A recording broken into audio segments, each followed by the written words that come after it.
Salut à tous mes chers amis, c'est Christian Mythologie Astrale, si vous m'avez trouvé c'est que vous êtes plutôt futé, et aujourd'hui on se retrouve dans un nouvel épisode du podcast pour parler un petit peu de famille, de racines, de karma, de toutes ces choses-là. Bon, peut-être un peu moins de karma et un peu plus de famille quand même, mais voilà, l'idée c'était de faire une toute nouvelle série sur l'enfance et l'enfant dans l'astrologie. Il y a énormément de choses à dire dans cette série parce qu'on va autant parler de signes et de composition de charts que de maisons. Il y a évidemment des maisons qui sont associées à l'enfance. Et en fait, pour la première fois depuis la création du podcast, ce que je vais faire, c'est que je vais combiner plusieurs infos sur le même sujet dans une même playlist. Donc voilà, pour les personnes qui écoutent le podcast sur Spotify, Deezer, etc., peut-être que vous voyez pas les playlists sur YouTube, mais pour les personnes qui écoutent sur YouTube, c'est un changement majeur. Oh my god. Voilà, donc il y aura plusieurs épisodes dans cette série qui vont vraiment parler voilà, de l'enfant bélier, de l'enfant taureau, de l'enfant scorpion, de l'enfant verseau, etc. Et on aura aussi un complément, un bonus de cette série où je vais parler des maisons qui sont liées à l'enfance. Et donc ce bonus, il sera disponible évidemment sur Patreon. Donc, et oui, et pardon, excusez-moi, il sera disponible sur Patreon. Et j'oublie pas non plus les badgés, tous les badgés, les badges de bronze, les badges d'argent et les badges d'or sur la chaîne. Évidemment que je pense à vous. Vous avez le même niveau d'accès que les Patreons. Donc voilà, pour les personnes qui n'étaient pas au courant, vous avez juste à cliquer sur le bouton rejoindre qui se trouve sur la chaîne et vous pouvez aussi accéder à des badges et accéder du coup à du contenu exclusif. Je pense que vous avez pu apercevoir les petites miniatures des épisodes exclusifs qui sont sur la chaîne. C'est un bon moyen de soutenir la chaîne et de soutenir mon travail et de s'assurer qu'il puisse exister l'année prochaine. Donc pour revenir un petit peu sur le sujet d'aujourd'hui, qu'est-ce qui m'a poussé à faire cette série? Tout ce qui se passe en ce moment, cette espèce de tunnel lunaire dans lequel on est depuis le 21 juin avec la pleine lune en Capricorne et la deuxième double pleine lune en Capricorne qui va arriver le 21 juillet. C'est vraiment des moments compliqués parce qu'il y a beaucoup de choses qui remontent à la surface. J'en ai parlé dans la météorologie astrale, donc pareil, c'est mon commentaire des horoscopes qui est disponible sur Patreon.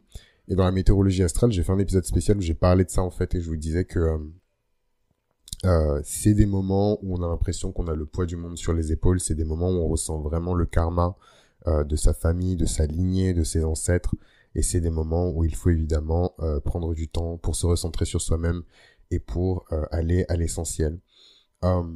La série, ça fait longtemps que je voulais la faire, mais je voulais attendre quand même d'avoir un certain niveau déjà d'aisance et de confort à parler devant un micro. C'est une chose de parler de spiritualité dans son salon, mais devant des milliers de personnes, ou en tout cas dans des milliers d'oreilles, c'est un peu plus challengeant. L'air de rien, c'est un peu impressionnant. Mais voilà, je voulais attendre quand même de finir au moins ma formation en astrologie, parce que croyez-le ou non, j'ai fait ma première formation officielle d'astrologie. Je l'ai terminée il y a quelques semaines. Et voilà, donc là je me sens d'autant plus, voilà, mon chiron en vierge, il se sent d'autant plus légitime et d'autant plus calé pour prendre la parole sur ces sujets-là, quoi.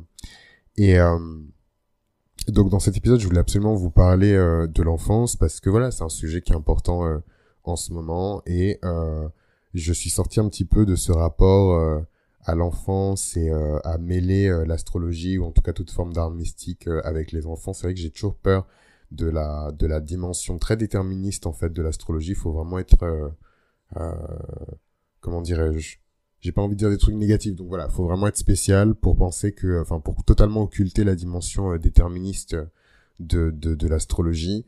Ça existe, c'est une part importante de cette culture-là, c'est une part importante de cette spiritualité-là, si on la considère comme une spiritualité, c'est une part importante de cet art mystique-là. Et moi, enfin, comment dirais-je, ça me fait un peu flipper en tout cas de mélanger ce truc un peu déterministe avec les enfants. Et du coup, je me suis dit que je vais faire une super série sur le sujet. 1, quand je serai calé. 2, quand j'aurai l'envie.